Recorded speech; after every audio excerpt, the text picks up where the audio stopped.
Good morning बच्चों। चलो, तो आज जो हम स्टार्ट करने वाले हैं, आज हम पढ़ेंगे इलेक्ट्रोस्टैटिक। ठीक है। तो आज जो हम स्टार्ट करेंगे इलेक्ट्रोस्टैटिक। ठीक है। तो काफ़ी सारी चीज़ें मैं यूज़ करूँगा जो आपने 11th में पढ़ा हुआ है। बहुत सी ऐसी चीज़ें मतलब यूज़फुल होंगी, आपके वर्क पावर एनर्जी के कॉन्सेप्ट यूज़ होंगे। ठीक है। और क्या बोलते हैं, मैकेनिक्स का काफ़ी पोर्शन यूज़ होगा। काफ़ी सारी चीज़ें ऐसी होंगी जो हम इसमें 11th का यूज़ करेंगे। तो आई होप 11th आपने पढ़ा हुआ है बढ़िया से। ठीक है। तो इलेक्ट्रोस्टैटिक, अगर हम 12th की बात करें तो 12th में ये पहला टॉपिक होता है इलेक्ट्रोस्टैटिक। ठीक। तो इलेक्ट्रोस्टैटिक में हम पढ़ते क्या हैं, देखो जी। अगर 12th के पूरे फिजिक्स की बात की जाए तो पूरी फिजिक्स को हम 3 पार्ट में पढ़ लेते हैं। 12th की जो पूरी फिजिक्स है उसे हम 3 पार्ट में पढ़ लेते हैं। ठीक है। इलेक्ट्रो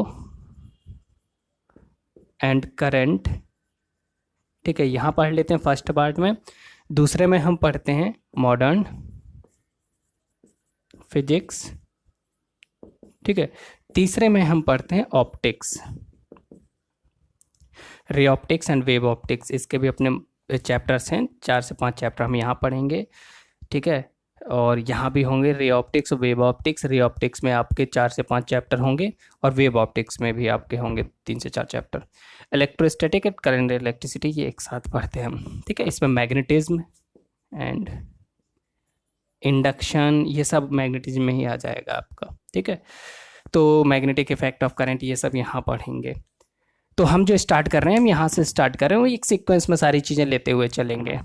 तो अगर इलेक्ट्रोस्टैटिक की बात करें, आई होप ये समझ में आ गया हो आपको बेहतर तरीके से। ठीक है। तो एक एक करके हम पढ़ेंगे इलेक्ट्रो। ये पहले हम ये पोर्शन पढ़ेंगे, फिर ये पढ़ेंगे, फिर ये पढ़ेंगे, या फिर आगे पीछे कर लेंगे, वो डिपेंड करता है आगे। कोशिश रहेगी कि टाइमली आपके वीडियोस आते रहें। ठीक है।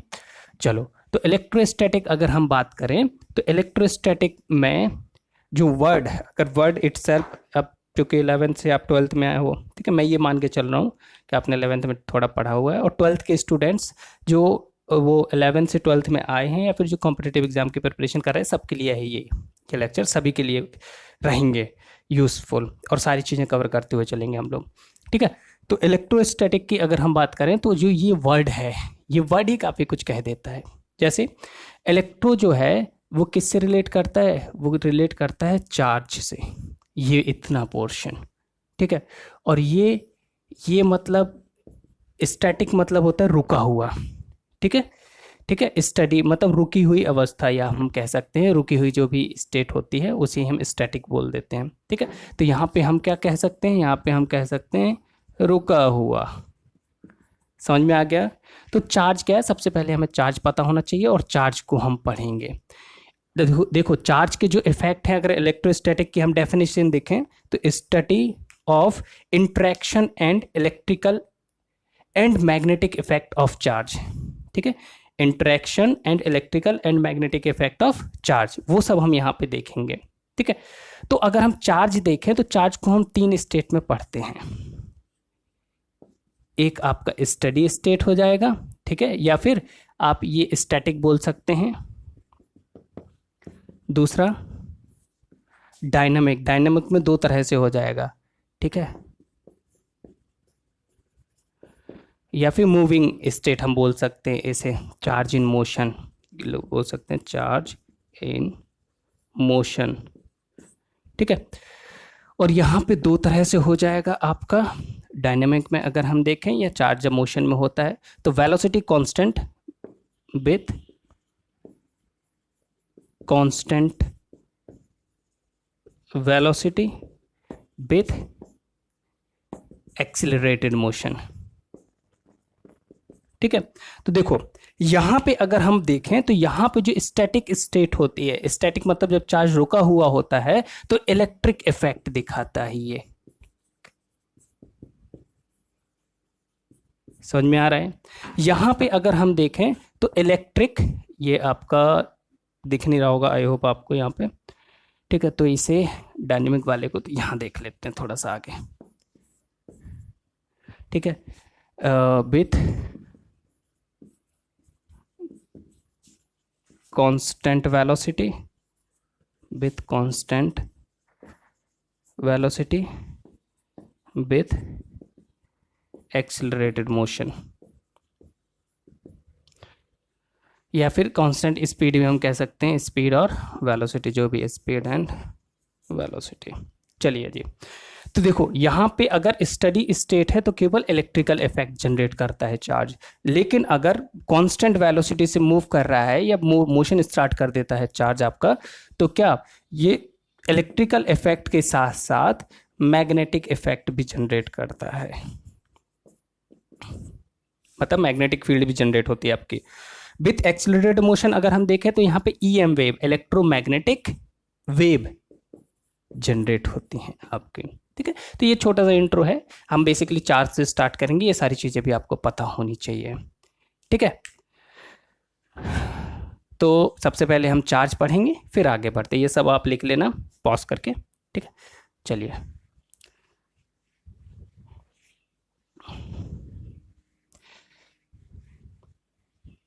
तो देखिए, इसके काफ़ी सारी फिनोमेना आपने देखी होंगी, बचपन से ही आप पढ़ते आ रहे हैं, और काफ़ी चीज़ें देखी होंगी जो आपने ऑब्जर्व नहीं की हैं। फिजिक्स में क्या है, ऑब्जर्वेशन ज़रूरी है। ठीक है, तो आपको पता है वो चीज़ें होती हैं, लेकिन आपको ये नहीं पता अरे ये चार्ज है या ये फिजिक्स का पार्ट है।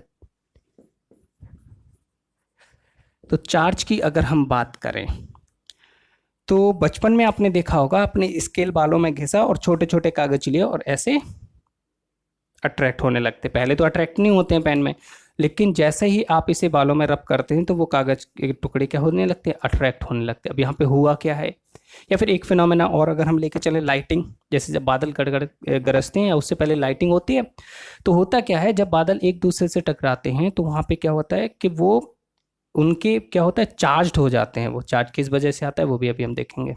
ठीक है, तो बादलों में चार्ज आ जाता है और चार्ज अर्थ और बादलों के बीच एक पोटेंशियल डिफरेंस जनरेट हो जाता है, जिसकी वजह से लाइटनिंग होती है। वो भी एक इलेक्ट्रिकल इफेक्ट ही है आपका। ठीक है, तो देखो अगर हम चार्ज की बात करें, चार्ज को डिफाइन कैसे किया गया है वो हम देख लेते हैं पहले। A property of objects by which, ये आपने लिख लिया होगा,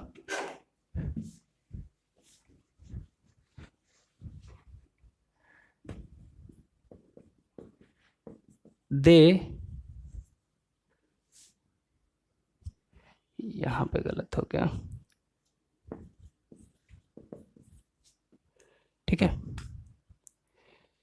दे अट्रैक्ट और repel each other, a property of objects by which they attract और रिपेल ईच अदर। ठीक है, तो तुम लिख लेना डेफिनेशन, यहां पे मैं बहुत बता देता हूं आपको। A property of objects by which दे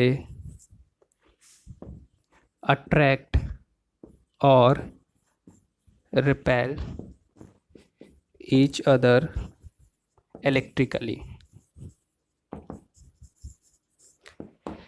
ठीक है, तो जब दो ऑब्जेक्ट एक दूसरे को इलेक्ट्रिकली अट्रैक्ट करते हैं, रिपेल करते हैं, तो जिस प्रॉपर्टी की वजह से ये होता है उसे ही हम क्या कह देते हैं, चार्ज कह देते हैं। ठीक है, अब चार्ज आता कैसे है, हम इस वजह से, जैसे कि आपको पता होगा सारे के सारे मैटर किससे बने होते हैं, एटम से। सारे के सारे मैटर किससे बने होते हैं, एटम से मिलके बने होते हैं। ठीक है, तो जितने भी मैटर एटम से मिलके बने होते हैं, तो आपको पता है एटम में क्या होता है, एटम में होता है एक तो न्यूक्लियस, ठीक है, दूसरा आपका क्या होता है, इलेक्ट्रॉन्स, न्यूक्लियस में क्या होता है, प्रोटॉन और न्यूट्रॉन। ठीक है, इलेक्ट्रॉन जो है वो नेगेटिव पार्टिकल है, प्रोटॉन जो है वो पॉजिटिव पार्टिकल है, और ये न्यूट्रल है। ठीक है, तो अगर हम यहाँ पे देखें तो जितने भी सब्सटेंस आप देख रहे हैं सबके सब एटम से मिलके बने हैं। एटम में न्यूक्लियस होता है और इलेक्ट्रॉन्स होते हैं। न्यूक्लियस में दो चीज़ें होती हैं, प्रोटॉन और न्यूट्रॉन। तो अगर हम यहाँ पे देखें तो प्रोटॉन क्या है, एक पॉजिटिव पार्टिकल है, इलेक्ट्रॉन क्या है, एक नेगेटिव पार्टिकल है। ठीक है, तो अगर हम यहाँ पे देखें सारे के सारे जितने भी एयर सब्सटेंस है सब में प्रोटॉन, न्यूट्रॉन, इलेक्ट्रॉन है, और ये कैसे हैं, चार्ज पार्टिकल है। इस पर पॉजिटिव है और इस पर, वो सॉरी, प्रोटॉन पर पॉजिटिव है और इलेक्ट्रॉन पर नेगेटिव है। ठीक है जी। तो अगर सारे के सारे पार्टिकल आपके कैसे हैं, जिस सब में एटम है, तो हो क्या रहा है देखो। बेसिकली इनिशियली अगर हम देखें कोई भी बॉडी है तो उसमें number of proton and number of electron एक जैसे होते हैं, number of electron is equal to number of proton. लेकिन क्या हो कि इससे इलेक्ट्रॉन बाहर निकल जाए, इलेक्ट्रॉन क्या हो जाए, बाहर निकल जाए। तो इलेक्ट्रॉन अगर बाहर निकल जाएंगे तो प्रोटॉन हावी हो जाएगा। भाई इलेक्ट्रॉन अगर बाहर निकल गए तो रिलेटिवली पॉजिटिव चार्ज आपका अब ज़्यादा है ना, क्योंकि निगेटिव कुछ चला गया है, पहले इक्वल था, तो इस पर कैसा आ जाएगा, पॉजिटिव चार्ज आ जाएगा। सीधी सी बात, जो इलेक्ट्रॉन देगा उस पर पॉजिटिव चार्ज, ठीक है। और दूसरे पे अगर हम देखें, अगर इस पर इलेक्ट्रॉन आ गए हैं तो इस पर क्या, पहले न्यूट्रॉन और प्रोटॉन बराबर थे, अब और इलेक्ट्रॉन आ गए, और इलेक्ट्रॉन कैसा नेगेटिव पार्टिकल है, तो यहाँ पर क्या आ जाएगा, नेगेटिव चार्ज आ जाएगा, ठीक है। इस सिचुएशन में क्या होगा, जैसे ही ये बाहर जाएगा तो आपका ये बैलेंस खत्म हो जाएगा। अब क्या होगा, प्रोटॉन जो है Np ग्रेटर देन Ne, मतलब number of proton greater than number of electron, ठीक है। चलिए, तो इस पर कैसा आ जाएगा, अगर इलेक्ट्रॉन बाहर जाएंगे तो इस पर पॉजिटिव, और इलेक्ट्रॉन आएंगे तो इस पर नेगेटिव, ठीक है। तो अगर हम देखें तो चार्ज किस वजह से आ रहा है, अगर वो हमें देखना हो कि चार्ज के आने का रीज़न क्या है, तो क्या है, increment and deficiency of electron. यहाँ पे देखो इलेक्ट्रॉन डिफिशियंट मतलब कम हो रहे हैं, और यहाँ पे इलेक्ट्रॉन आ रहे हैं तो ज़्यादा हो रहे हैं। तो इंक्रीमेंट, यहाँ पे डिफिशियंसी मतलब कम हो रहे हैं, और यहाँ पे ज़्यादा मतलब इलेक्ट्रॉन का घटना और बढ़ना ही है, किस रिस्पॉन्सिबल है किसके लिए, किसी भी ऑब्जेक्ट के ऊपर चार्ज होने के लिए, ठीक है। तो अगर हम यहाँ पे देखें तो increment and deficiency of electrons, ठीक है, increment and deficiency of electrons is responsible for charge, ठीक है। तो इन इलेक्ट्रॉन की कमी या ज़्यादा होना इलेक्ट्रॉन का ही क्या है, चार्ज के लिए रिस्पॉन्सिबल है। अगर हम यहाँ पे देखें तो किसी भी ऑब्जेक्ट पे अगर इलेक्ट्रॉन कम हो गए तो पॉजिटिव चार्ज आ जाएगा, और ज़्यादा हो गए तो नेगेटिव चार्ज आ जाएगा, याद रखना ये चीज़। अब देखो, ये तो हमने चार्ज की बात की है कि चार्ज कैसे आएगा और चार्ज क्या होता है, दोनों ही चीज़ें समझ में आ गई। लिख लेना पॉज करके, ठीक है। अगर मैंने मिटा दिया है तो आप थोड़ा पीछे जाएं और पॉज करें और लिख लें सारी चीज़ें। तो यहाँ पे अगर हम बात करें, सबसे पहले हमने किसकी बात की है, हमने बात की है चार्ज की, और चार्ज कैसे आएगा वो बात कर ली हमने, चार्ज है, और चार्ज कैसे आएगा वो हमने बात कर ली। अब थोड़ा सा बात करते हैं कि चार्ज की यूनिट क्या होगी, या फिर हम इसे मेज़र किस में करेंगे, और डायमेंशन क्या होगी। यूनिट एंड डायमेंशन हम दोनों देखेंगे। 11th में आपने इनिशियली शुरुआत में ही पढ़ा होगा यूनिट एंड डायमेंशन नाम का चैप्टर, ठीक है। तो वहाँ पे मे भी आपने निकाली हो, तो चलिए देख लेते हैं। तो चार्ज की जो यूनिट है, देखो चार्ज क्या है, एक ड्राइव्ड क्वांटिटी है। तो अगर हमें इसकी यूनिट चार्ज क्या है, एक पॉइंट ये भी लिख लेना, चार्ज क्या है, charge is a derived quantity, ठीक है। कैसी क्वांटिटी है, ड्राइव्ड क्वांटिटी। दूसरी चीज स्केलर है, चार्ज क्या है, charge is a scalar quantity, ठीक है। तो ड्राइव्ड क्वांटिटी है और स्केलर क्वांटिटी है। तो अगर आपको याद हो थोड़ा सा, अगर इसका यूनिट और डायमेंशन निकालने के लिए मैं थोड़ा सा एक फॉर्मूला यूज़ करूंगा जो आपने 10th में पढ़ा होगा। करंट क्या होता था, rate of flow of charge. Current क्या होता था, I is equal to Q by T. तो अगर Q क्या था यहाँ पे, चार्ज, ये क्या था आपका, चार्ज था, ये टाइम था, और ये करंट, ठीक है। तो Q इज इक्वल टू क्या हो जाएगा, आई टी। तो Q क्या है, चार्ज है, और I इसकी अगर हमें यूनिट देखना है तो हम क्या एम्पियर सेकंड लिख सकते हैं कि नहीं, एम्पियर सेकंड होती है, और इसके अलावा इसकी यूनिट कूलॉम भी होती है, ठीक है, और कूलॉम, ठीक है। कूलॉम भी बोलते हैं, कूलॉम भी बोलते हैं, सबका अपना अपना प्रोनाउंसिएशन है, आपको जो बेहतर लगे, जिसकी जो श्रद्धा हो वो उस तरह से बोले, ठीक है। तो अगर हम यहाँ पे देखें तो Q इज इक्वल टू क्या हो जाएगा, IT और यूनिट क्या हो जाएगा एम्पियर सेकेंड और या फिर कूलाम। अब डायमेंशन अगर हमें देखना हो तो डायमेंशन हम कैसे देखेंगे? तो डायमेंशन देखने के लिए हमें क्या चाहिए? देखो I की डायमेंशन हमें पता है, Q की डायमेंशन हमें चाहिए, तो I की डायमेंशन क्या होती है A और T की डायमेंशन टाइम की T, तो Q की जो भी डायमेंशन होगी आपकी क्या हो जाएगी 80। ठीक है, तो इस तरह से हम निकाल सकते हैं आपका। ठीक है, तो 1 कूलाम इज इक्वल टू कितना होगा? अगर हमें यह पता करना हो कि भैया 1 कूलाम इज इक्वल टू कितने एम्पियर सेकेंड हो जाएंगे, तो यहाँ पे सीधा होता है 1 coulomb is equal to 1 ampere second. समझ में आ गया इतना? चलिए, तो अगर हम देखो ऐसा नहीं है कि यही एक यूनिट हो, और भी यूनिट हैं आपकी। ठीक है, तो देखो जैसे कि हमने यहाँ पे चार्ज देखा एस ये यूनिट है, तो ये क्या है MKS में है, लेकिन इसकी और भी यूनिट होती हैं कि CGS में भी होती हैं, तो एक फ्रैंकलिन भी यूनिट होती है इसकी, और फैराडे भी यूनिट होती है, तो काफ़ी सारी यूनिट होती हैं। हम एक एक करके सभी देख लेते हैं।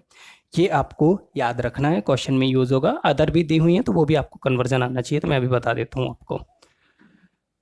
तो अदर यूनिट यहाँ पे लिख लेना, यूनिट्स ऑफ चार्ज। तो अगर CGS में, ये MKS में है, ये दोनों किस में हैं? ये MKS में थी, या फिर SI बोल सकते हैं हम। और CGS में अगर हमें देखना है तो CGS में इसकी यूनिट होती है आपकी, क्या होती है इसकी unit? ESU, electrostatic unit. CGS में जो यूनिट होती है वो क्या होती है? Electrostatic unit. तो 1 ESU हम अगर हम देखें तो हम कन्वर्ट भी कर सकते हैं इसे। तो कन्वर्ट कैसे किया जा सकता है? 1 ESU इज इक्वल टू आपका, या फिर 1 coulomb is equal to 3 into, देखो 1 coulomb is equal to 3 into 10 to the power 9 ESU, electrostatic unit.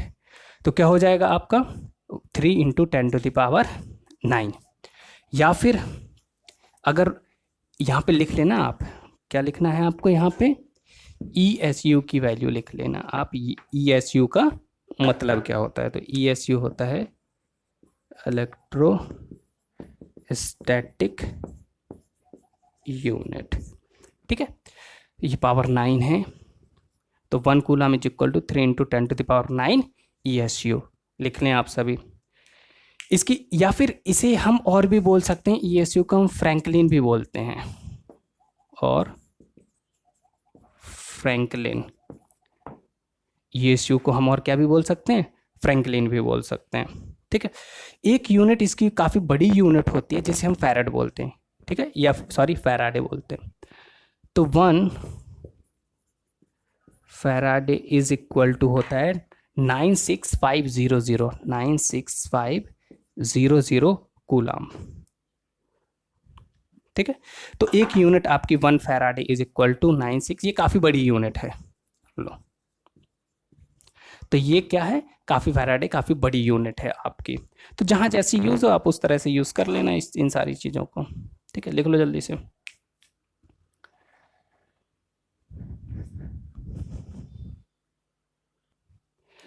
चलो जी, हो गया। चलो, अब अगर हम आगे देखें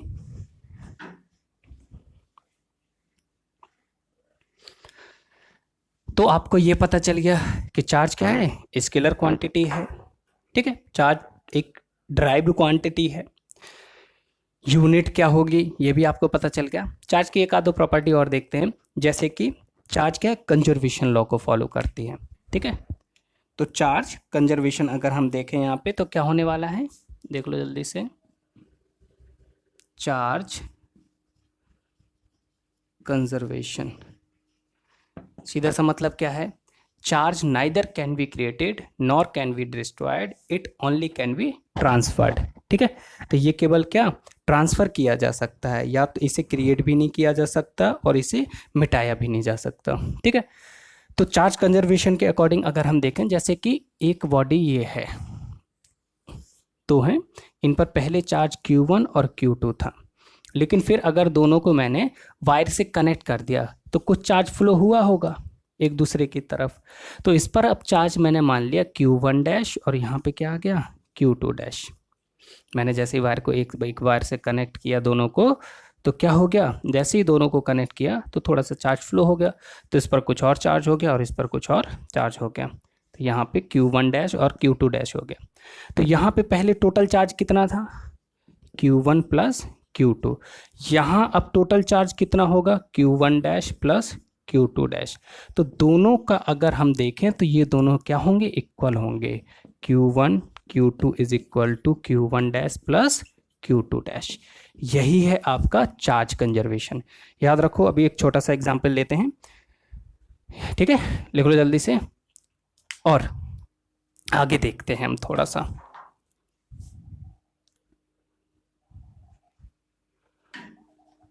लिख लिया जल्दी से।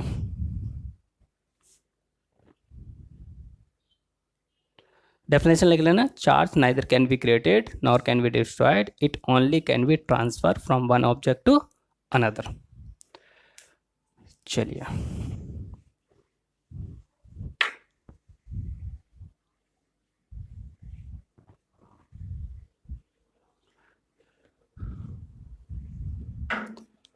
तो अब देखो, जैसे दो ऑब्जेक्ट हैं, एक ये है और एक ये है। इस पर पहले कितना चार्ज था, इस पर जो पहले चार्ज था वो कितना था, 5 कूलम, ठीक है, और इस पर भी कितना था, 10 कूलम, ठीक है। दो ऑब्जेक्ट हैं, इस एक पर 5 कूलम चार्ज है, एक पर दोनों ही पॉइंट ऑब्जेक्ट ले लो आप, ऐसे बड़े ऑब्जेक्ट अभी नहीं लेते हैं, दोनों ही पॉइंट ऑब्जेक्ट, दो ऑब्जेक्ट हैं, एक पर एक ए है और ये क्या है, बी है। 5 कूलम और 10 कूलम। अभी टोटल चार्ज कितना है आपका, अभी टोटल चार्ज कितना है आपका, ठीक है, चाहो तो -10 ले लो, बेहतर समझ में आ जाएगा। अभी टोटल चार्ज है 5 कूलम, ठीक है, -10 coulomb is equal to -5 coulomb charge आ गया। अगर मैंने दोनों को वायर से जोड़ दिया, क्या किया मैंने, दोनों को वायर से जोड़ दिया, तो ए और बी पे जो न्यू चार्ज 5 कूलम यहाँ से आएगा और इसे न्यूट्रलाइज कर देगा, ठीक है। अब यहाँ पे 0, तो इसका थोड़ा और चार्ज यहाँ पे आ जाएगा। देखो चार्ज कैसे निकालते हैं, अगर दो ऑब्जेक्ट है इसे हम रीडिस्ट्रीब्यूशन ऑफ चार्ज बोलते हैं।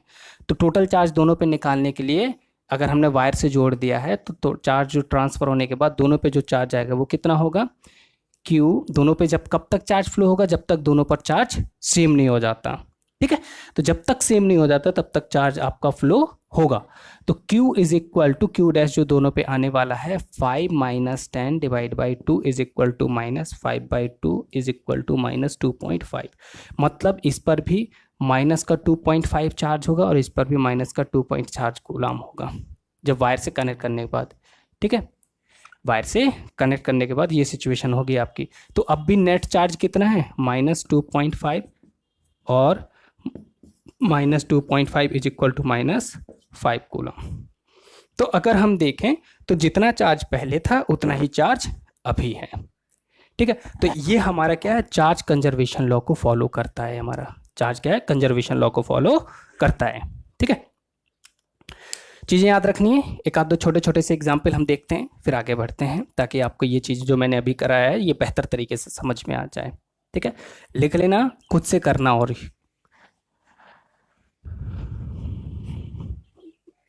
एक आध दो क्वेश्चन करते हैं छोटे छोटे से। देखो, जैसे ए और बी हैं और सी है, ठीक है। तो ए और बी पहले हम देखते हैं। ए और बी पर, इस पर कितना है, इस पर -20 कूलम का चार्ज है और इस पर 10 कूलम का चार्ज है। अगर दोनों को कनेक्ट कर दिया एक वायर से, तब आप चार्ज, न्यू चार्ज जो होगा Q dash is equal to, दोनों पे कब तक चार्ज फ्लो होगा, जब तक दोनों पे चार्ज सेम नहीं हो जाता। जैसे बैटरी में अगर हम देखें तो एक पॉजिटिव होता है, एक नेगेटिव होता है। तो करंट कब तक फ्लो होता है, जब तक नेगेटिव साइड से पॉजिटिव के साइड इलेक्ट्रॉन फ्लो होते रहेंगे, या फिर पॉजिटिव से नेगेटिव की तरफ करंट फ्लो होता रहेगा। दोनों की डायरेक्शन अपोजिट होती है, याद करो, 10th में बताया होगा सर ने, ठीक है। तो ऐसे ही यहाँ पे कब तक फ्लो होगा, जब तक आपका दोनों पर चार्ज सेम नहीं हो जाता, ठीक है। तो अगर हम यहाँ पे Q डैश देखें तो कितना, -20 कूलम प्लस 10 डिवाइड बाई 2, कितना आ जाएगा, Q dash is equal to -5, -10 बचेगा डिवाइड बाई 2 -5, तो इस पर भी -5। अब न्यू चार्ज दोनों पे कितना हो जाएगा, ए और बी पे जो न्यू चार्ज हो जाएगा -5 कूलम -5 कूलम। तो थोड़ा सा ऑब्जर्व करो, यहाँ पे चार्ज पहले कितना था, तो अगर दोनों को जोड़ेंगे तो कितना आएगा, -10। अभी भी कितना है, दोनों को जोड़ो -10, ठीक है। तो इसे हम बोलते हैं रीडिस्ट्रीब्यूशन ऑफ चार्ज, जब दोनों पॉइंट ऑब्जेक्ट को करेक्ट कर लेंगे। पॉइंट ऑब्जेक्ट की बात हो रही है यहाँ पे, किसी स्फेयर को, किसी सिलेंडर को नहीं दिया है मैंने चार्ज, एक पॉइंट पे चार्ज रखा है, ठीक है। बाकी ऑब्जेक्ट हम देखेंगे कि मल्टीपल ऑब्जेक्ट्स को चार्ज देंगे और कैसे चेंज होगा और कैसे चार्ज रीडिस्ट्रीब्यूट होगा। एक छोटा सा क्वेश्चन और करते हैं, बढ़िया सा लिख लेना इस क्वेश्चन को। अगर थोड़ा फास्ट लग रहा है स्लो कर लेना, ऑप्शन है आपके पास वीडियो स्लो करने का, है ना। तो ए बी सी, ठीक है, इस पर है 10 कूलाम का चार्ज पॉजिटिव, इस पर है -8 कूलाम नेगेटिव, और इस पर है 20 कूलाम पॉजिटिव। तो पहले मैंने क्या किया, ए को बी से टच कराया, ए और बी को टच कराया, फिर टच कराने के बाद ए जो मिला तो अब ए डैश हो जाएगा। अब ए डैश को मैंने सी से टच कराया, ठीक है, इन दोनों को टच कराया, तो तीनों पर फाइनल चार्ज क्या होंगे, हमें क्या बताना है, तीनों पर फाइनल चार्ज क्या होंगे। तो ए और बी पर जब टच कराया, इन दोनों को टच कराया, तो ए डैश मतलब ये चार्ज कितना होगा। ऑब्वियस सी बात है, जब दोनों को टच कराएंगे तब तक चार्ज फ्लो होगा जब तक सेम नहीं हो जाता। और निकालने का मेथड मैंने आपको बताया, तो Q dash is equal to, अगर हम यहाँ पे देखें तो +10 -8 डिवाइड बाई 2 1 कूलम होगा कि नहीं होगा, क्योंकि +2 बचेगा और 2 डिवाइड कर देगा, ठीक है। तो यहाँ पे क्या आ जाएगा, +1 कूलम चार्ज होगा इस पर, समझ में आ गया, +1 कूलम। अब सी पर चार्ज कितना है, सी पर है 20 और यहाँ पे 1, यहाँ से टच कराने के बाद 1 बचा ना, ठीक है। तो अब यहाँ पे सी डबल डैश ए और बी पर फिर रिडिस्ट्रीब्यूशन होगा चार्ज का, तो अब कितना आ जाएगा, 20 + 1 डिवाइड बाई 2, 21 मतलब 10.5 कूलम, ठीक है। तो अब अगर फाइनल चार्ज देखें तो ए और बी दोनों पर ही क्या आया था, +1 फाइनल चार्ज जो होगा टच कराने के बाद ये पूरा प्रोसेस, तो ए पर चार्ज जो हो जाएगा वो कितना हो जाएगा, 1 कूलम, बी पर भी बी पर 1 कूलम, ए को तो अगेन टच करा दिया ना, तो और ए पर कितना हो जाएगा 10.5 कूलम और सी पर 10.5 कूलम। तो इस तरह से ये फाइनल चार्ज हो जाएंगे पूरा प्रोसेस होने के बाद, ठीक है जी। तो इस तरह से हम चार्ज का रिडिस्ट्रीब्यूशन करते हैं। बाकी और भी क्वेश्चन मैं आपको दूंगा, एक PDF प्रोवाइड की जाएगी आपको क्वेश्चंस की, तो आप सारे क्वेश्चन उसके सॉल्व करेंगे, ठीक है। आगे बढ़ते हैं, लिखते जाना साथ में, थोड़ा सा जल्दी है क्योंकि रिस्ट्रिक्शन है टाइम को लेके। स्लो करके देखना, आराम से देखना, पढ़ते हुए चलना, जहाँ समझ में ना आए मैसेज कर देना, तो नेक्स्ट क्लास में आपका चीज़ें डिस्कस कर ले जाएंगे। चलिए, अब एक चार्ज की एक प्रॉपर्टी ये भी होगी कैसे रीडिस्ट्रीब्यूट होगा चार्ज, और चार्ज कंजर्वेशन लॉ क्या होता है, ठीक है। एक होता है, एक लॉ और फॉलो करता है चार्ज, उसे हम बोलते हैं क्वांटाइजेशन, क्वांटाइजेशन ऑफ चार्ज, ठीक है। तो क्वांटाइजेशन ऑफ चार्ज क्या होता है, हम इसकी बात करते हैं। देखो, अगर इस वर्ड को हम देखें तो क्वांट, ये जो वर्ड खुद इसका मतलब होता है पैकेट, इसका मतलब क्या होता है, पैकेट, इसका मतलब है पैकेटीकरण। सीधी सी बात कि चार्ज क्या है, कंटिन्यूअस ना होके डिस्क्रीट होता है। डिस्क्रीट का मतलब क्या होता है, जैसे कि आप बाजार में गए, आपने केले लेने हैं, ठीक है, तो अब केले वाले से आप ये तो नहीं बोलोगे भैया नहीं मुझे 2.5 केला लेना है या 1.25 केला लेना है, नहीं ना, आप क्या बोलोगे, या तो 2 या 3 या 6 या 12, इस तरह से, है ना। तो ऐसा नहीं 1.5, 2, 5.5, 10.5 दे दो, है ना, उसका रेट बता दो, नहीं। तो केला क्या है, एक केला एक कंप्लीट होता है, आप वैसे ही ले सकते हैं, ठीक है। ऐसे ही चार्ज जो है ना, कि किसी भी बॉडी से एक मिनिमम अमाउंट है फिक्स्ड, कि इससे कम आप निकाल ही नहीं सकते, ठीक है।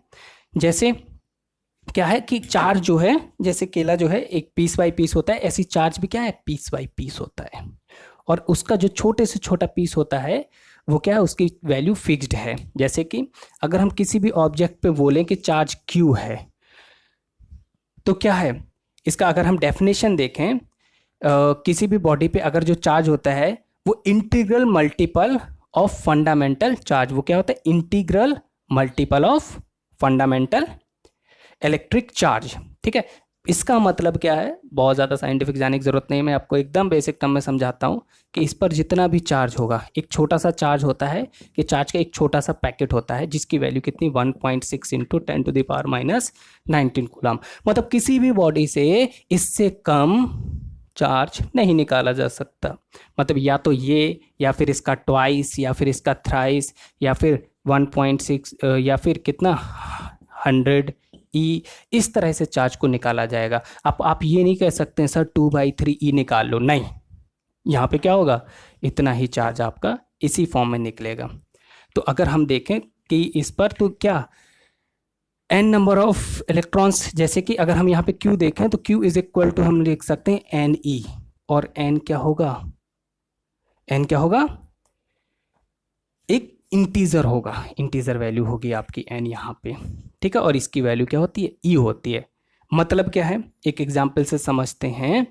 ठीक है, तो इसे, ये जो लॉ है कि वही है कि भाई एक पैकेट की फॉर्म में होता है, ये कंटिन्यूअस नहीं होता है कि भाई तरबूज जैसे आप इतना काट के ले लिया, नहीं, आपको क्या, या तो पूरा या फिर नहीं, तो मिनिमम क्या हो सकता है, इतना चार्ज आप ले सकते हैं। इसका डेफिनेशन लिख लें, charge can be expressed in, charge can be express, लो जी मैं लिख देता हूं, charge can be expressed, charge can be expressed in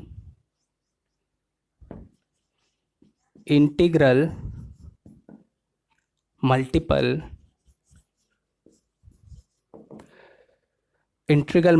of fundamental electric charge.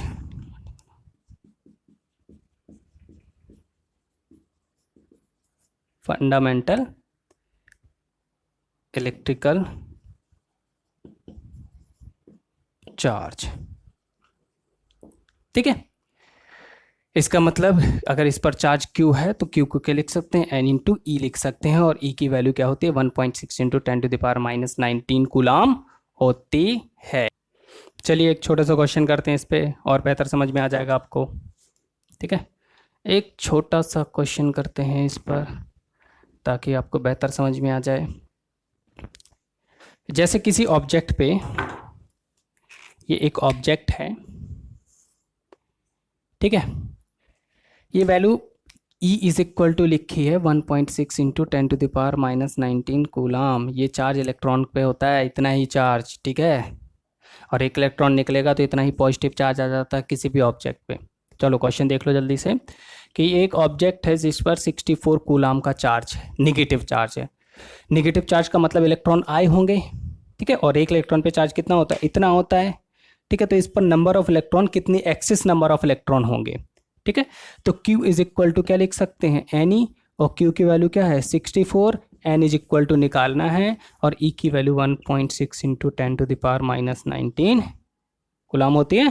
ठीक है, तो N इज इक्वल टू क्या हो जाएगा, 64 into 10, 16 into 10⁻⁻19, 4 times. N is equal to क्या हो जाएगा, ऊपर जाएगा प्लस हो जाएगा 19, 24 इंटू 10⁻20। इतने नंबर ऑफ इलेक्ट्रॉन एक्सिस में होंगे तब जाके 64 कूलम का निगेटिव चार्ज आएगा। क्लियर?